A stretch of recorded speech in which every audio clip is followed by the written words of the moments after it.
Hello guys, welcome to my channel IIT Forum. So today's topic is about this inductive effect. So I continuing the topic of organic chemistry, that is fundamental organic chemistry. In the last lecture I have discussed about the dipole moment. So guys उसको सही से revise करो क्योंकि हर एक concept ये link up है. Like dipole moment आपको inductive effect में भी काम में आएगा. तो चलो स्टार्ट करते हैं inductive effect. Okay, so guys you know the covalent bond between two unlike atom is polarized. Now what is covalent bond? So let me discuss individual. Okay, so covalent bond क्या होता है? तो मैं एक molecule ले लेता हूँ like CH4. Okay, तो CH4 गाइस कैसे बनता है? सो इसके लिए पहले आपको देखना पड़ेगा कि कार्बन की इलेक्ट्रॉनिक कॉन्फ़िगरेशन क्या है. तो वो है आपका 1s2 2s2 2p2. ये कार्बन का इलेक्ट्रॉनिक कॉन्फ़िगरेशन है. तो गाइस कार्बन का देखो, ये है आपका कार्बन का वैलेंस इलेक्ट्रॉन. ये क्या है आपका वैलेंस इलेक्ट्रॉन. तो आपको पता है गाइस कि वैलेंस इलेक्ट्रॉन ही बॉन्डिंग में पार्टिसिपेट करता है. तो गाइस आप कहो कि 1s की वैलेंस इलेक्ट्रॉन नहीं है, तो गाइस इसके लिए सही से समझो, ये जो positive that is a nucleus है, न्यूक्लियस के अराउंड ऐसे क्या होता है, ऑर्बिटल होता है. ओके, तो इसको कहेंगे हम 1, that is N, that is principal quantum number से इसको डिनोट करते हैं. ये है 2, ये है 3. सो 1 में आपका 1s आएगा, 2 में आपका 2s 2p आएगा, 3 में आपका 3s 3p 3d आएगा. तो ऐसे चलता रहता है. ओके, तो मेरा कहने का मतलब ये है कि कोवैलेंट बॉन्ड कैसे बनेगा. कोवैलेंट बॉन्ड बनता है गाइस इलेक्ट्रॉन शेयरिंग की वजह से. लाइक कार्बन का वैलेंसी क्या है, 4 है. तो कार्बन क्या करेगा, ये 4 इलेक्ट्रॉन क्या करेगा, शेयर करेगा. किसके साथ, जिसको इलेक्ट्रॉन चाहिए. ओके, तो चलो गाइस देखते हैं कि CH4 कैसे बनता है. तो कार्बन का जो आउटर मोस्ट इलेक्ट्रॉन जो कॉन्फ़िगरेशन है उसमें है 2s एंड 2p, राइट. तो 2s में 2 इलेक्ट्रॉन है, फिलअप कर दो, एंड 2p में 2 इलेक्ट्रॉन है. तो जब ये ग्राउंड स्टेट इलेक्ट्रॉनिक कॉन्फ़िगरेशन है, okay, ground state electronic configuration, तो गाइस जब कार्बन बॉन्ड बनाएगा तो वो एक्साइटेड स्टेट में चला जाता है. ओके, एंड एक्साइटेड स्टेट में चला जाके वो अपना जो 2s में एक इलेक्ट्रॉन है वो p में कन्वर्ट कर देते. ओके, तो क्या बन जाएगा, ये 4 सिंगल इलेक्ट्रॉन बन जाएगा. तो कार्बन ये 4 सिंगल इलेक्ट्रॉन शेयर करता है किसके साथ, जिसको इलेक्ट्रॉन चाहिए. ओके, लाइक हाइड्रोजन के पास क्या है, हाइड्रोजन है आपका 1s configuration, that is hydrogen क्या है 1s1 है. तो हाइड्रोजन की एक इलेक्ट्रॉन है, तो हाइड्रोजन को और एक इलेक्ट्रॉन चाहिए, और कार्बन को और 4 इलेक्ट्रॉन चाहिए. किस लिए, क्योंकि स्टेबिलिटी गेन करने के लिए, कि हर एक कोई एटम जब नोबेल गैस कॉन्फ़िगरेशन में चला जाता है वो स्टेबिलिटी गेन कर लेता है. ओके, तो इस हाइड्रोजन का एक इलेक्ट्रॉन बॉन्ड करेगा, तो ऐसे 4 इलेक्ट्रॉन हाइड्रोजन बॉन्ड करके आपका CH4 जो मॉलिक्यूल है वो बनाता है, राइट. इसमें कोई दिक्कत नहीं है आपको. तो गाइस ये जो कोवैलेंट इलेक्ट्रॉन है, तो शेयरिंग इलेक्ट्रॉन कैसे रहेगा, ये जो कार्बन है आपका और ये जो हाइड्रोजन है, एक बॉन्ड है, तो इस बॉन्ड की एकदम मिडिल में रहता है इसका शेयरिंग इलेक्ट्रॉन. मतलब ये कार्बन का भी शेयरिंग इलेक्ट्रॉन है, एक इलेक्ट्रॉन कार्बन का है और एक इलेक्ट्रॉन हाइड्रोजन का है. लेकिन the electron pair involves such a sigma bond is attributed a little toward the more electronegative atom. मतलब इन दोनों में जो मोर इलेक्ट्रोनेगेटिव है ये इलेक्ट्रॉन पेयर उसी तरफ मूव करेगा.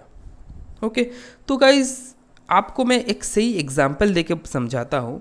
लाइक आपके पास है CH3Cl. ओके, क्या है CH3Cl. ओके, तो गाइस यहाँ पर देखो जो क्लोरीन एटम है वो क्या है, इलेक्ट्रोनेगेटिव है as compare to carbon, right. तो ये सब मैं और भी सही से एक्सप्लेन किया था डाइपोल मोमेंट की क्लास में. तो गाइस जाके डाइपोल मोमेंट की क्लास को और भी अच्छे से पढ़ लो कि आप ये भी समझ में आ जाए आपको सही से. तो ये क्लोरीन मोर इलेक्ट्रोनेगेटिव है कार्बन से, तो क्लोरीन क्या करेगा, इलेक्ट्रॉन खींचेगा. मतलब ये जो बॉन्ड इलेक्ट्रॉन है, बॉन्डिंग इलेक्ट्रॉन था पहले यहाँ पे, वो थोड़ा क्लोरीन की साइड में चला जाएगा. तो गाइस क्लोरीन साइड में चला जाएगा तो क्लोरीन के ऊपर एक चार्ज आएगा. कौन सी charge, delta negative charge. And carbon के ऊपर क्या आएगा, डेल्टा पॉजिटिव चार्ज. ओके, तो ये तो रहा, ये तो आप डाइपोल मोमेंट के सीख चुके थे कि डाइपोल मोमेंट क्लास में मैं ये डिस्कस किया था. लेकिन अभी इंडक्शन क्या है, मतलब इंडक्टिव इफेक्ट क्या है। अगर इस कार्बन के लाइक एक कार्बन है, दो कार्बन है, तीन कार्बन है, उसके साथ अगर क्लोरीन लगा है तो क्लोरीन तो पहले आपको पता है कि इलेक्ट्रॉन खींचेगा, क्योंकि ये क्लोरीन मोर इलेक्ट्रोनेगेटिव है एज कम्पेयर टू ये कार्बन एंड ये कार्बन। ओके, तो अगर इलेक्ट्रॉन खींचेगा तो कार्बन क्लोरीन के ऊपर क्या आएगा, डेल्टा नेगेटिव, एंड इस कार्बन के ऊपर आएगा डेल्टा पॉजिटिव। यह तक तो सही है, लेकिन इस कार्बन में डेल्टा पॉजिटिव है तो इस कार्बन भी थोड़ा इलेक्ट्रॉन इस बॉन्ड से भी खींचेगा, तो इसमें भी क्या आएगा, डेल्टा डेल्टा पॉजिटिव, एंड इसमें delta delta delta positive. And ये जो चार्ज है ये है delta positive greater than delta delta positive greater than delta delta delta positive, मतलब ये ट्रिपल डेल्टा पॉजिटिव बहुत ही कम अमाउंट है। मतलब जब इस तरफ धीरे धीरे जा रहा है तब क्या हो रहा है, पॉजिटिव चार्ज धीरे धीरे घटता जा रहा है। ओके, लेकिन इसको पॉजिटिव में कन्वर्ट तो कर रहा है, ये जो इंडक्शन हो रहा है गाइस, इसी को हम कहेंगे इंडक्टिव इफेक्ट। ओके, कोई प्रॉब्लम नहीं है, राइट। तो चलो, ये इंडक्टिव इफेक्ट दो टाइप का होता है। क्या होता है, ये इंडक्टिव इफेक्ट जो होता है ये होता है आपका दो टाइप का। एक होता है गाइस आपका प्लस आई इफेक्ट, और एक होता है आपका माइनस आई इफेक्ट। ओके, तो एक प्लस आई इफेक्ट है, एक माइनस आई इफेक्ट है। तो अब बताओ कि ये plus I and minus I effect क्या है, राइट। तो चलो देखते हैं हम ये plus I and minus I effect क्या होता है।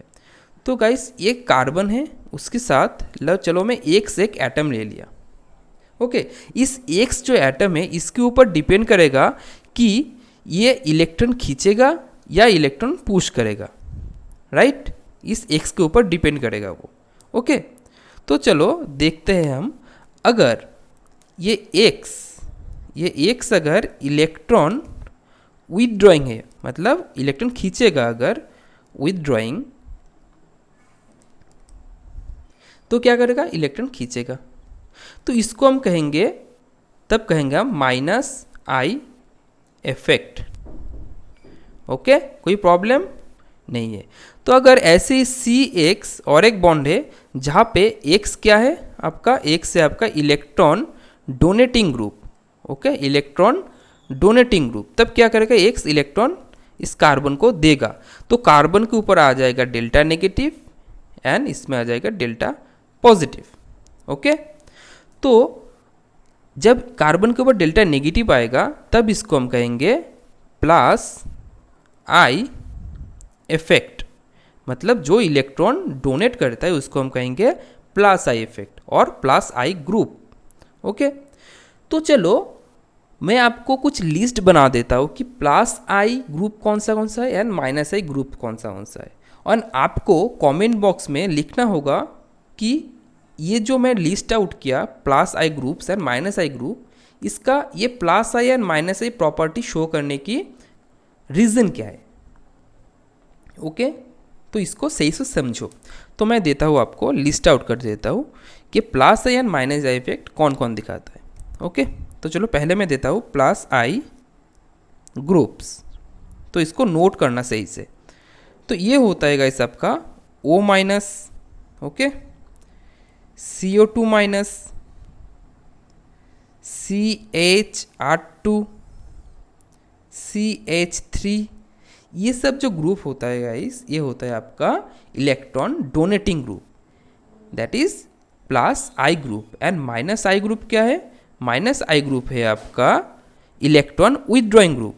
लाइक आप सोचो NR3+, आपको ये बताना है मुझे कि ये जो मैं ग्रुप लिख रहा हूँ प्लस आई एंड माइनस आई, इसका रीज़न क्या है, क्यों ये शो करता है। ओके, NO2, CN, COOH, कोई भी halogen like fluorine, chlorine, bromine, iodine, ये सब क्या है गाइस, ये सब है आपका माइनस आई ग्रुप। ओके, तो यहाँ तक तो हमारा था इंडक्टिव इफेक्ट। आपको समझ में आ गया इंडक्टिव इफेक्ट क्या होता है। ओके, कैसे इंडक्शन के थ्रू ये इंडक्टिव इफेक्ट काम करता है कि उसकी जो साथ साथ जो एटम्स होता है उसको भी वो इंडक्शन की वजह से एक पॉजिटिव चार्ज या नेगेटिव चार्ज उसमें ला देता है। तो यही होता है गाइस इंडक्टिव इफेक्ट। क्लियर। तो अब मेरा यहाँ पे आपको बताऊंगा मैं कि इंडक्टिव इफेक्ट हमको पढ़ने की ज़रूरत क्या है। तो कैसे इंडक्टिव इफेक्ट हमको काम में आएगा जब हम बहुत सारा ऑर्गेनिक केमिस्ट्री का क्वेश्चन करेंगे। तो चलो गाइस, हम कुछ क्वेश्चन ले लेते हैं जहाँ पे हमको और भी अच्छे से समझ में आएगा कि इंडक्टिव इफेक्ट की इम्पोर्टेंस कहाँ पे है। ओके, तो चलो स्टार्ट करते हैं एक न्यू प्रॉब्लम से। तो गाइस, ये प्रॉब्लम क्या है? ये प्रॉब्लम है क्वेश्चन 1। ओके, क्वेश्चन 1 है guys, chloro acetic acid. Okay, आप मेरे साथ लिखो, chloro acetic acid is more acidic than acetic acid। Okay, then acetic acid. ये जो गाइस क्वेश्चन है, ये जो क्वेश्चन मैंने लिखा, इसको सॉल्व करो आप इस वीडियो को पॉज करके, देखते हो आपको कितना समझ में आया। तो चलो मैं सॉल्व कराता हूँ अभी कि इसको सॉल्व कैसे करना है। ओके, तो कोई भी प्रॉब्लम जब आप देखोगे उसको सही से पढ़ो, सही से समझो, उसके बाद क्या करो, ऑर्गेनिक केमिस्ट्री का प्रॉब्लम जब भी सॉल्व कर रहे हो तो उसका स्ट्रक्चर ड्रॉ कर लो पहले, क्योंकि अगर स्ट्रक्चर ड्रॉ करना आपको आ गया उसके मतलब हाफ प्रॉब्लम आप सॉल्व कर लिए। ओके, तो chloro acetic acid and acetic acid का हमें स्ट्रक्चर ड्रॉ करना है पहले। ओके, तो पहले एसिटिक एसिड का स्ट्रक्चर क्या होता है guys? CH3COOH, right? CH and H and COOH, ये हो गया आपका acetic acid. Okay, and next क्या है आपका? Chloro acetic acid. तो कोई भी एक हाइड्रोजन को रिप्लेस करके अगर आप क्लोरीन पुट किए तो उसको कहेंगे हम क्लोरो एसिटिक एसिड। मतलब ये है आपका कार्बन, ये 3 बॉन्ड, यहाँ पे एसिड ग्रुप तो रहेगा जैसे कि एसिटिक एसिड में रहा, और ये हाइड्रोजन भी रहेगा, और एक हाइड्रोजन को रिप्लेस करके तो आपको क्लोरीन देना है, तो आपका हो जाएगा ये क्लोरो एसिटिक एसिड। ओके, तो देखो क्वेश्चन क्या पूछा है, chloro acetic acid is more acidic then acetic acid, ये आपका क्वेश्चन है। तो आपको यहाँ पे एसिडिटी एंड बेसिसिटी के बारे में बताना है। तो गाइस, आपको पता है कि एसिडिटी बेसिसिटी क्या होता है? अगर आपको नहीं पता तो मैं थोड़ा एक्सप्लेन कर लेता हूँ कि what is acidity and what is basicity. Okay, तो गाइस बहुत सारे साइंटिस्ट ने अपना अपना एक्सप्लेनेशन दिया एसिडिटी के बारे में। लाइक आपका आरहेनियस है, ओके, आरहेनियस है, आपका है ब्रॉन्स्टेड लाउरी,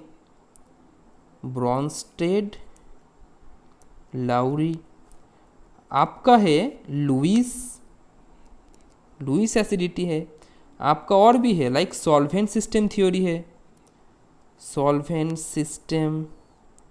थ्योरी है, उसानोविच थ्योरी है। तो हमें मेन चाहिए ये 3 theory, that is Arrhenius, Bronsted Lowry and Lewis.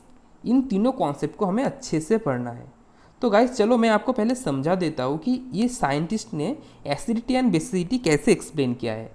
तो गाइस ये याद रखना कि आरहेनियस क्या बताए, आरहेनियस बताए कि जो लोग H+ डोनेट करेंगे, ओके, डोनेट करेंगे उसको हम कहेंगे एसिड, एंड जो OH- डोनेट करेंगे उसको हम कहेंगे बेस। ओके, ये था आरहेनियस की एक्सप्लेनेशन। अब ब्रॉन्स्टेड लाउरी का एक्सप्लेनेशन क्या था? ब्रॉन्स्टेड लाउरी का एक्सप्लेनेशन था कि जो H+ डोनेट करेगा उसको कहेंगे हम एसिड, ओके, एंड लेकिन जो H+ एक्सेप्ट करेगा उसको हम कहेंगे base. Okay, clear? And third scientist वो है लुईस। तो लुईस क्या कहा? लुईस ने कहा कि जिसके पास पॉजिटिव चार्ज हो और जो इलेक्ट्रॉन एक्सेप्ट करता हो उसको हम कहेंगे एसिड, एंड जिसके पास नेगेटिव चार्ज हो और जिसके पास लोन पेयर हो और जो नेगेटिव इलेक्ट्रॉन को डोनेट करता है, उसको हम कहेंगे बेस। ओके, ये रहा आपका आर्हेनियस, ब्रोंस्टेड लवडी एंड लुईस का एसिड एंड बेस एक्सप्लेनेशन। हो गया, समझ में आ गया आपको? तो चलो हम प्रॉब्लम में जाते हैं अभी। तो गाइस, प्रॉब्लम को सॉल्व करने के लिए आपको ट्रिक चाहिए कि ऐसे एसिडिटी एंड बेसिडिटी प्रॉब्लम को हम कैसे सॉल्व करें। इसलिए आपको क्या करना पड़ेगा, कोई एसिड है, एसिड को हम ब्रेक करके क्या मिलते हैं हमको, कॉन्जुगेट बेस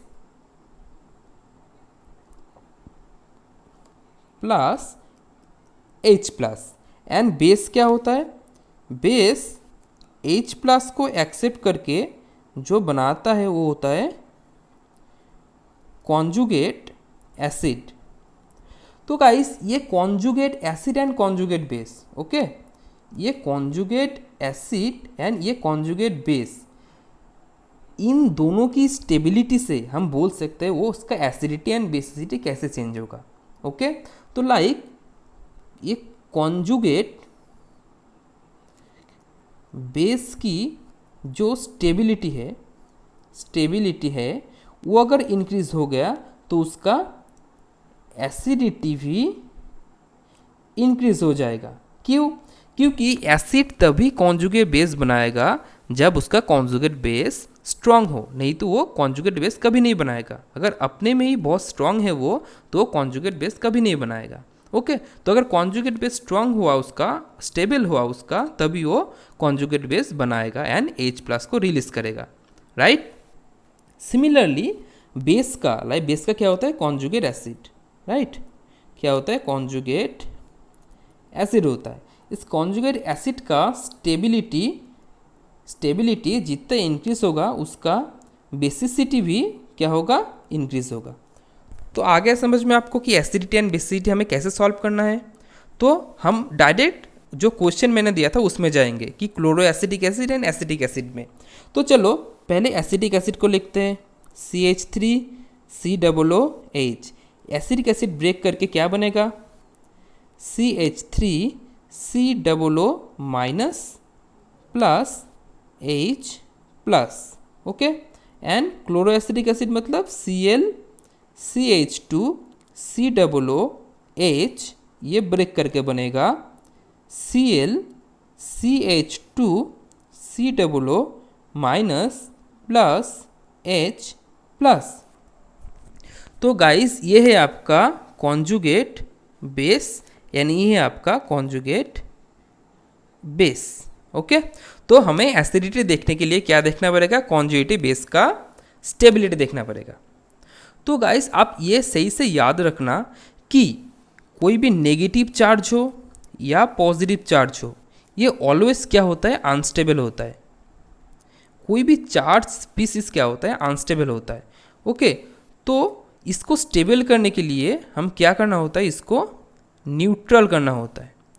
तो याद रखना, neutral is always more stable then negative और पॉजिटिव चार्ज। ओके, तो गाइस आप बताओ, नेगेटिव चार्ज को हमें न्यूट्रल करने के लिए क्या करना होगा। नेगेटिव चार्ज को हमें क्या करना है, न्यूट्रल करना है। तो क्या करना होगा, ये नेगेटिव चार्ज को हमें घटाना है।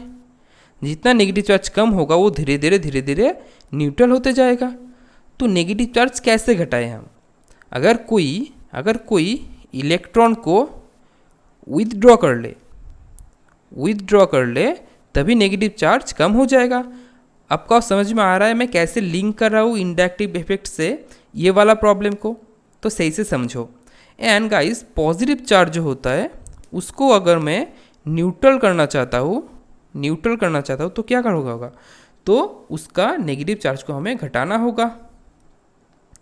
तो पॉजिटिव चार्ज को घटाने के लिए क्या देना पड़ेगा, कोई इलेक्ट्रॉन डोनेटिंग ग्रुप अगर रहेगा तो ये पॉजिटिव चार्ज क्या हो जाएगा, घट जाएगा एंड वो न्यूट्रल में कन्वर्ट हो जाएगा, राइट। तो अब आओ फिर उस प्रॉब्लम में आओ। ओके, फिर आओ आपके पास कॉन्जुगेट बेस, आपका एसिटिक एसिड के कॉन्जुगेट बेस कौन सा है, CHH H मतलब CH3COO माइनस, ये है आपका एसिटिक एसिड का कॉन्जुगेट बेस।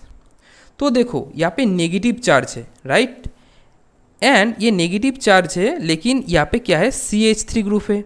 तो CH3 ग्रुप में क्या है, प्लस आई इफेक्ट है। तो प्लस आई इफेक्ट है तो क्या करेगा, ये इलेक्ट्रॉन पुश करेगा।